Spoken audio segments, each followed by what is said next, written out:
Welcome back to America Right Now. America is facing major supply chain issues. Retail experts now saying it's going to get worse as the holiday season approaches, unfortunately. Clogged ports, a stressed trucking industry, labor shortages are all impacting shipments of toys, electronics, apparel, and much more. This comes as inflation hit 5.4% in September. Middle class and working class Americans being hit the hardest as the price of food, gas, and used cars all taking a toll on the bank account. Let's discuss all of this with our panel. Joel Griffith is a research fellow at the Heritage Foundation, and Heather Zumaraga is the president of Zuma Global and a financial analyst. Welcome to you folks. We want to take a look at something that we're putting together here at Newsmax called the Biden Misery Index. And just so you know, if you don't remember, there was a Carter Misery Index that was developed by economists in the late 1970s. This is the updated version of that. Beef prices up 12%, pork up 10%, groceries generally up about 4.5%, gasoline 42%. Used cars and trucks, 24%, new cars up 10%, and then a labor crisis, and we have a crime crisis with murders up 10% across the country.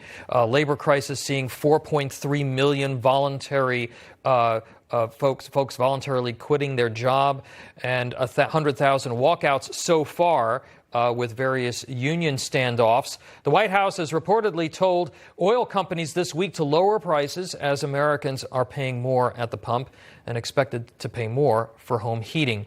Now, when asked about plans to solve all of this, this is what White House Press Secretary Jen Psaki had to say.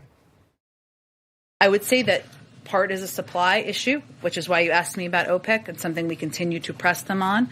But part is also a logistics issue of being able to move supply around the country. And that's something that we're also looking into options on. There's no plan. I mean, I just want to translate that. There's no plan. Joel, I know the administration wanted to blunt this week with their announcement of a 5.9% COLA increase for Social Security.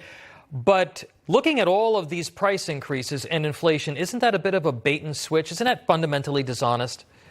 It is. And there is no admission on the part of the administration that the reason why we have this supply chain issue. This is largely government policies, both here and abroad, that have made it so difficult to ship from point A to point B of all these COVID restrictions. For a big stretch of last year, if you wanted to get a CDL license, it was almost impossible. If you wanted to be a trucker and help relieve this, you found it almost impossible to get a shower, to get a meal. And now they're threatening so many of these truckers and port officials and port employees with a vaccine mandate. They have created this problem, and now the American consumer is dealing with it just as the Christmas season approaches. Yeah, Joel makes a really important point that you're going to have pilots who are going to get canned because they're not going to get the vaccine, and truckers who are either going to retire or they're going to get fired, exacerbating this entire thing. And they've doubled down on the vaccine mandate. Heather, I want to talk about the markets because it's been a real roller coaster. September was the worst September for the markets in over a decade. It's been a roller coaster over the last couple of weeks. How do we this is going to probably get worse before it gets better. How do we expect the markets to be impacted by this, particularly if it gets worse? Well, look, over the short run, I mean, if you were watching the markets on a daily basis over the past week, you would think, oh, my gosh, it was up 300 points, 500 points almost every single day. And I was asked, why are the markets heading higher? Because it seems like a good thing if you have part of your retirement in the equity markets or if you're an investor long term. But you know what? It's because of inflation that there's too much money and too much liquidity out there. $10 trillion has been printed globally because of COVID relief. And it has to stop. I mean, when interest rates rise, the stock market will decline. It will go down. I hope it doesn't crash like a 2008 scenario, but the Federal Reserve has already used all of their tools at their disposal. We are not functioning or should not be functioning as if we're an emergency crisis right now, but those are the type of measures that we're implementing from a fiscal side, from the government printing massive trillions of dollars, and from a monetary side, from the Fed. Inflation is a hidden tax on Americans, and it's about to get worse. Joel, it seems to me that the administration is talking about kind of like planting Christmas trees when Christmas is 2 weeks away. Everything that they're discussing is sort of systemic and it's long term, but what can we really do right now? Well, the states have set a model of what we can do right now. If you look at the economic disparities between places like Florida, Utah, Texas, and New York and LA, you have many cities, many communities across this country where there are more people employed today than there were prior to the pandemic.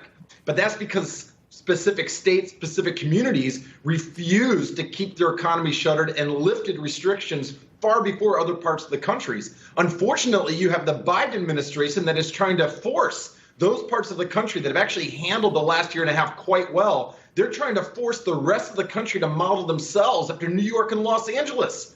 It's absurd. And that's what this vaccine mandate coming down the pike is really should make us all frightened, because there are close to 10% that don't want it. That's going to compound the problems, compound the supply chain bottlenecks, and wreak havoc for every family, whether you're vaccinated or not.